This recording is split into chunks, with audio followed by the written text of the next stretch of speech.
Beach FM, locals talking to locals. And it's good morning to the Chair of the Waikanae Community Board, Jocelyn Prvanov. Good morning, Jocelyn.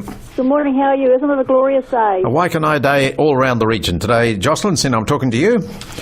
Yes, indeed. Now, the market on Saturday was a very successful one, wasn't it?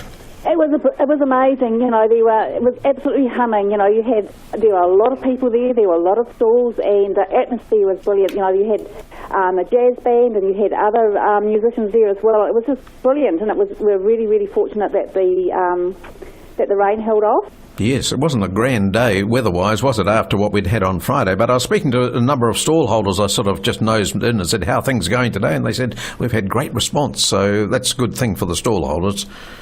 Yes, well, I noticed that. So I parked in the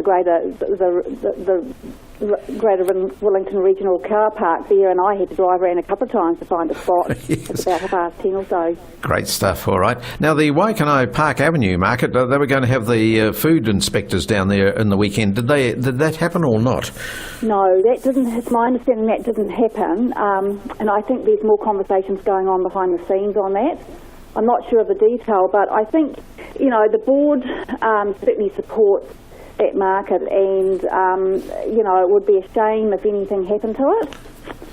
Well, it's got bigger and bigger, that's for sure. And, yes, the food inspectors are really going to cause trouble, I think, if they go down there and start to put the law into action. But I suppose they've got to look at their side of the business as well, have they?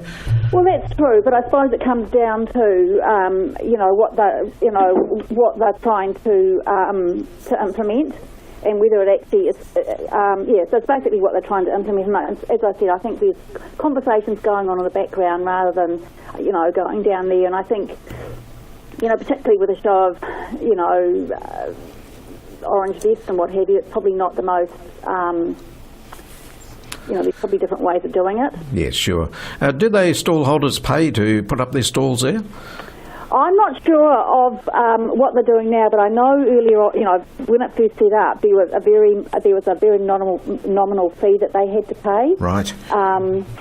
So I don't actually know what the details are now, but certainly, as you said, that's really mushroomed as well, and it just shows you how there's that's something the community is actually really keen to have, otherwise they wouldn't support it. I suppose your board, though, has got to be pretty concerned, as to how it develops and what's happening down there. I mean, it's part of your area, isn't it? Well, of course it is, but, we never hear any complaints about it, and we hear a positive thing. So, why change something if it's not broken? That's dead right. Now, we should be having the development of our town centre, Waikanae's Town Centre transformation. That's about to set up and get going, isn't it?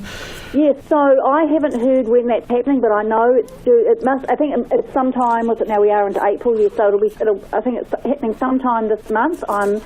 I know that all the business owners have received notification about it happening, and the idea is that it's going to be completed by the end of June, and it's really, really going to tidy up that area between the commuter car park and the pathway that goes into the archway that goes into the centre of Mahara Place there. Sure. It's actually going to look really quite nice.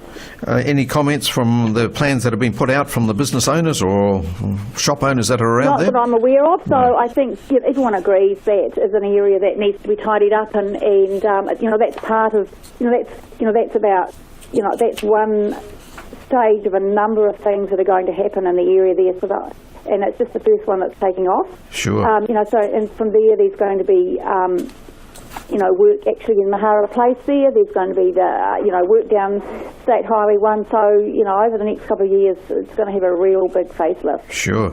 And of course, the council, when they put forward the plans, they were suggesting they were going to get planting for the area from Auckland, but your board said, hey, hold on, we want local business to be supporting this. That's exactly right, and hopefully they are pursuing that. Yep. And they were going to ask Gus Evans to put in a quote for it, I believe. That's correct, yes. Yeah, because he's done a lot for the area, hasn't he, over many, many years. He deserves it. Yes, well, I think, when people are running events, they go and ask him, and he provides plants for free for the day. He takes them there. He has them in a nice condition, and it just adds to the ambience of whatever event's going on. So he's great. He also gives children free plants at school, and he does a lot for our community. Sure. And of course, no sign of any new toilets going up in that new car park of the Greater Wellington Regional Council. I suppose that's their business, not yours as a community board. That's not going to happen, my understanding. No, unfortunately, because I hear some people saying, well, we've still got the same old problem, people getting off the train, mostly men, of course, and they have to use the trees nearby. So it's still not good, is it? No. Well, there are the toilets, near the library there, but it is a bit of a deviation. Yeah, it is indeed. All right. Now, what else we got on your agenda today? Yeah, so I just wanted to say too how great the event on Monday was, Dogs and Togs event at Waikanae Pool. Oh yes. How did that go? Pardon? How did that go? Oh, it was absolutely brilliant. So we've got a large dog, and we went down there at 3:45, I think it was. I know that there were 100 large dogs booked in. Wow. And I reckon they must have all turned up, and they had an absolute ball. Some dogs didn't want to go in the water, but some did, and you just couldn't keep them out. And, you sort of think, with a large number of large dogs like that, there were going to be issues, but they were all perfectly behaved, and everyone had a big smile on their face, and our dog he had a good sleep that night. Good on him. He'd be smelling chlorinated, would he? Yeah, well, actually came home and gave him a bath, and yes. So he was, yeah. So the pool is now closed. It come out that I think the water has got the chlorination system that they use is different from what it was probably even 5 or 10 years ago. So yes. that heavy smell of chlorine isn't even anymore. Right. And even when I go swimming, it's not evident. I noticed it's closed now, the pool, isn't it? But I noticed. Yeah, so that Monday was the last day it was open, and that's why they have it on the last day, because I have to admit, for all the drainage holes around the edge, there were big clumps of dog hair. Yes, yeah, and fair that's enough. why, you don't have this event partway through a season, because they have to drain it and then refill it, which I think they have to do anyway, but at least their system can be cleaned, with a little bit of time up their sleeves. I suppose there'll be a fair few disappointed early morning swimmers, though. I went past there on Sunday morning. Gosh, what a crowd of swimmers. Perhaps it was because it's going to close. I don't know, but... Yeah, well, it was open until 11:30, but I have to admit, I go, as I've intimated before, I go swimming there, and that is an amazing complex, and particularly, in the summer that we've had. And, it would be actually really quite nice if we could, maybe potentially, I don't know whether there would be any potential about having a covered roof on it, so it could actually be placed over there in the winter time, so you still had that, make use of it. Because, I've also heard that, because I know there's a Dogs and Togs event down in Karori, I think it is, but someone was telling me that the venue in Waikanae is so much nicer for that, and for just a normal swimming and a picnic type event, because there's so much grass associated with that pool. That's right, yes. And that's why some people say, well, the roof would be no good because it's take away the ambience of the outdoor area. Yeah, right. I think if you actually had, a retractable one that you could actually put over there in the winter time. Oh, yeah, yep. That might work. Yeah, sure. Yeah. So the other thing that's on, should be on everyone's sort of horizons or agendas is at present the long-term plan. The draft long-term plan is out for consultation. Yes.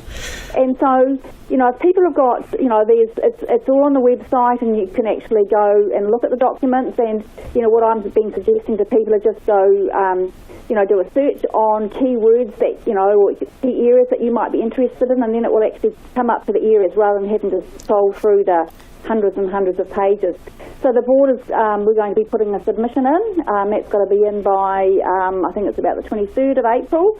So I think it's probably a very similar time when the members of the public have to put their submissions in as well. What sort of topics are you putting in on behalf of the board, Jocelyn? Pardon? What sort of topics are you putting in on behalf of the board?